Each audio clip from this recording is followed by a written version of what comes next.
What's up, I hope you guys are all the way fine. तो भाई साहब आज मैं थोड़ा लेट उठा हूँ और मुझे काफ़ी ज़्यादा बुरा लग रहा है क्योंकि डैडी रात को 1 बजे तक ट्रैक्टर चलाते रहे और वो सुबह 5 बजे से उठ के वापस से काम कर रहे हैं। और मैं भाई साहब 11 बजे सो गया था और 7 बजे उठा हूँ और खाना पीना खा के अपन आ गए खेत। अपन चलाएँगे पिलाऊ 10 बजे तक। 10 बजे के बाद लेबर्स आ जाएंगे तो अपन भुट्टे की तोड़ाई करवाएंगे। और रात को ये ट्रैक्टर भी चला है, उसके साथ साथ कल्टीवेटर भी चला है। तो प्लाऊ को साफ करने में अच्छी खासी मशक्क़त हो गई है, बहुत सारी मिट्टी लगी थी। चलो उसको करते हैं चालू।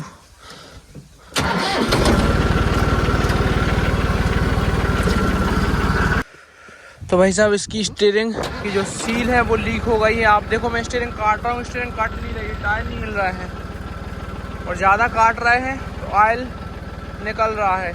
इसमें ऑयल फुल गैस था, पूरा ऑयल खाली हो गया है कल रात को, इसीलिए रात में ट्रैक्टर नहीं चलाने चाहिए। ये वाली जो सील है ये लीक हो गई है और आज अपने लिए इस ट्रैक्टर से इतना ज़्यादा काम है कि मत ही पूछो। सील वगैरह बदलने में काफ़ी ज़्यादा टाइम लगेगा। तो भाई अब इसको कोशिश करते हैं कि ये घर पे पहुंच जाए। वैसे मुझे लग तो नहीं रहा कि ये पहुंच पाएगा, थोड़ा सा आगे पीछे करके देखते हैं पहुंच पाएगा नहीं।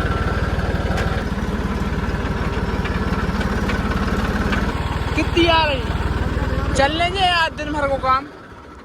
आज चला दे, रात को बदल दे, ट्राली में चला नहीं, पिलाऊ नहीं चला रहा। अब खूब गया संग रखन ले रहा, लीटर खाना बगा रहे दिन भर में। मिस्त्री सुहावे से रहो कह रहा हूँ मोटे माँ है।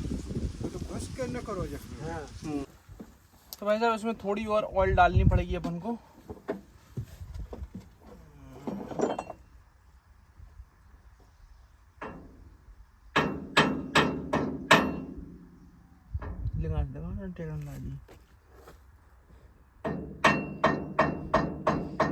अपन अपनी फिंगर पे ऑयल गिरा रहे हैं, उसके बाद उससे एडजस्ट कर रहे हैं तो उसको कहाँ पे जाना है। जहाँ पे फिंगर हिलाएंगे वहाँ पे ऑयल जाएगी। सीधे डाल दे तो ऐसे डलती नहीं।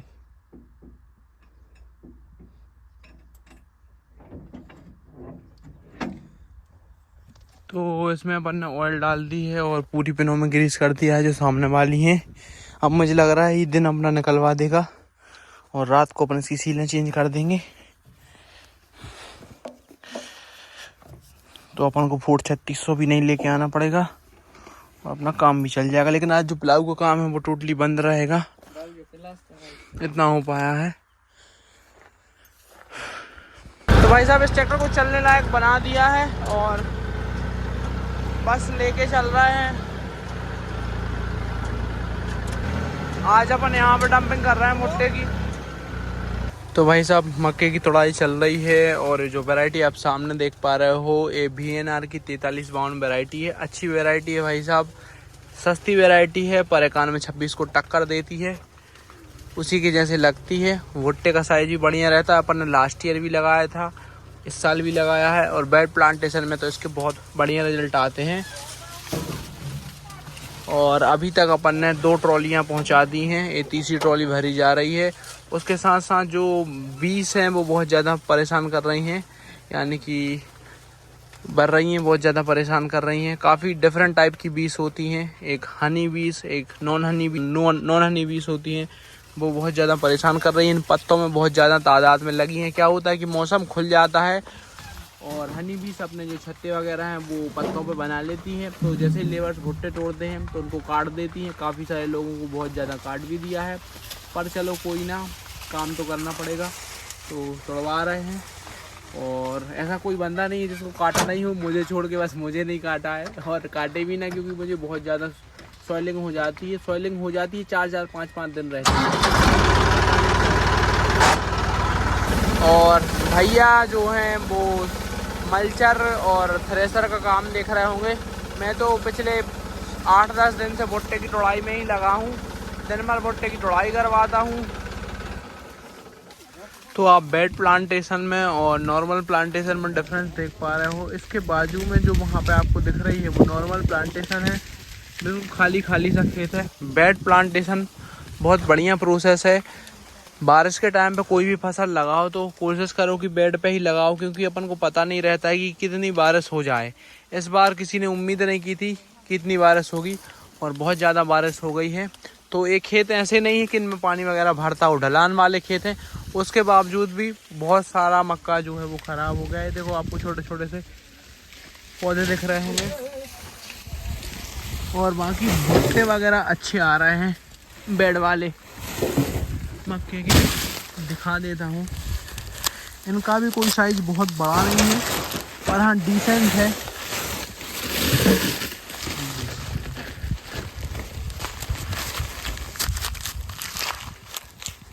चौदह लाने हैं और 30 दाने हैं। दिन के बता दें इनके लाने 1 2 3 4 5 6 7 8 9 10 11 12 13 14 18 19 20 21 22 23 24 25 26 14 लाने हैं। 1 2 3 ये देखो बीच में इधर से 1 2 3 4 5 6 7 8 9 10 11 12 13। अच्छा 14 वो पे उमर के धरी थी बात थोड़ी की थी तुमने। तो 14 लाने हैं और 26-27 दाने हैं। दाने का साइज थोड़ा बड़ा है इसलिए दाने कम है। और उसके बाद इसमें इवन लाइन होती हैं, ऑड लाइन नहीं होती है। 14 रहेंगी, 16 रहेंगी, 18 रहेंगी, 20 रहेंगी, 22 रहेंगी। पर कभी ऐसा नहीं होगा कि 13 है, 11 है, 17 है, 15 है। ऐसा नहीं देखो क्या करते रहे तुम, बगरेगा नहीं बता रहो।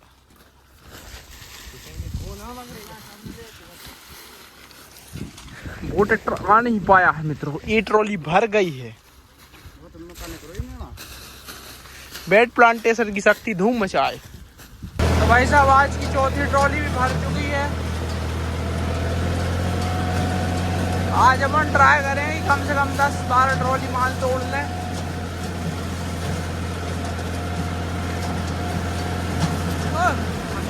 हम जा रहे हैं हम।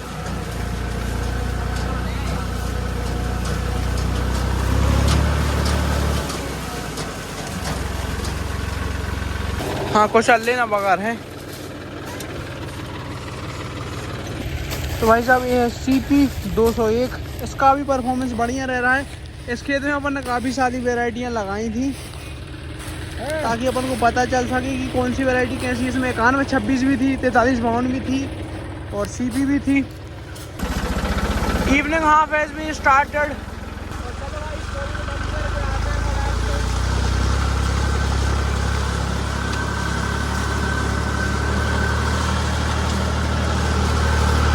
इसकी जो पावर स्टीयरिंग है वो अच्छे से काम नहीं कर रही है, तो अपन ने सीलें मंगवा ली हैं। आपको जैसे ही आ जाएगी तो अपन चेंज कर देंगे। भाई साहब ट्रॉली अपन ने वहाँ पे खाली कर दी है और ये आज की 6वीं ट्रॉली थी और अभी तक की 71वीं ट्रॉली थी। 71 ट्रॉली घंटा अपन ने तोड़ लिया है।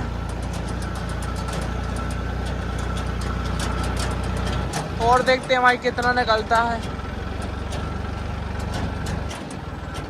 लगभग 75% हार्वेस्टिंग हो चुकी है अपनी।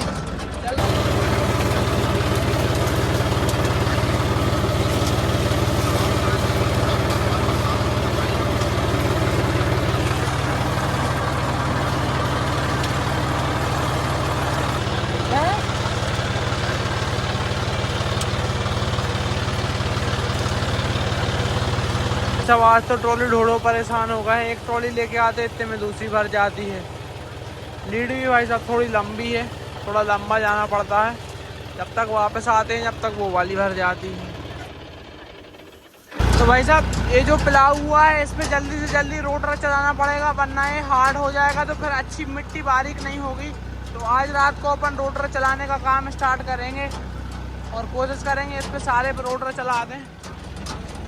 Rotor better. लो जी सर ट्रॉली उठ रही है।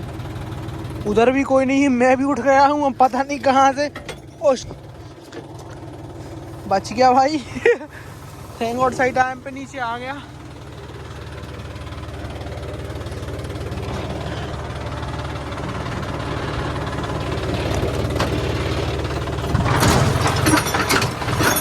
आगे का जो ब्लॉग है भैया भी रिकॉर्ड कर रहे होंगे शायद।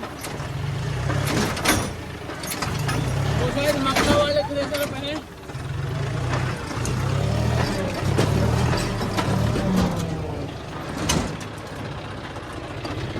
तो भाई साहब आगे से उठ रहा था साला, ट्रॉली बंद कर देते हैं।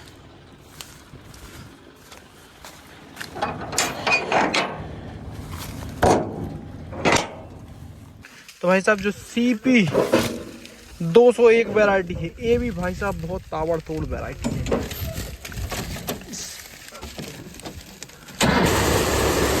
तो भाई साहब भैया दिन भर से थ्रेसर पे थे, तो अभी अपन ने उनको घर पे भेजा है और मैं आ गया हूँ यहाँ पे। तो अब अपन रहेंगे। माल वगैरह बहुत बढ़िया निकल रहा है, बहुत साफ निकल रहा है। भैया जब भी थ्रेसर पे रहते हैं तो वो ऐसी सेटिंग कर देते हैं कि माल साफ ही निकलता है, चाहे फिर कुछ हो जाए। और मैं माल साफ होने पर ज़्यादा ध्यान नहीं देता हूँ। उसके पीछे भी एक कारण है, बताऊँगा कभी। हाँ चेक कर, गाने के अलावा कुछ नहीं।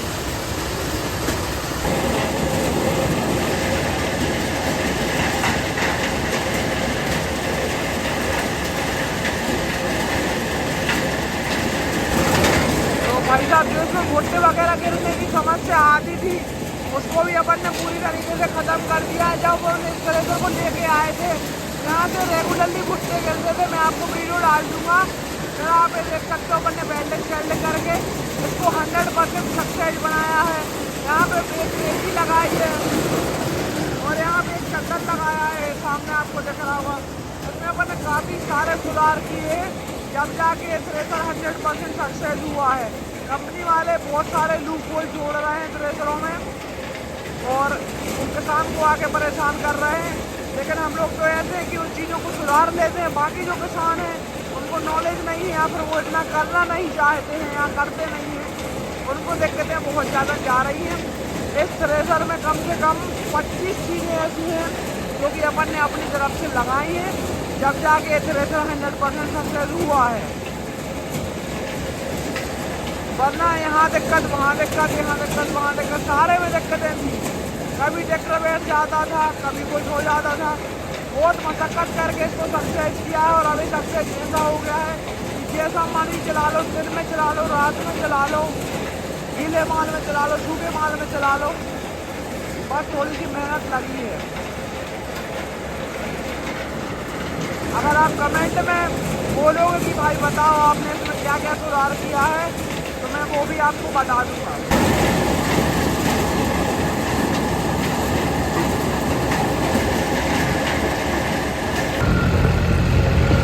तो भाई साहब थ्रेसर से अपन फ्री हो गए, हम निकल रहे हैं घर की तरफ, बनाते हैं ट्रैक्टर की रेल।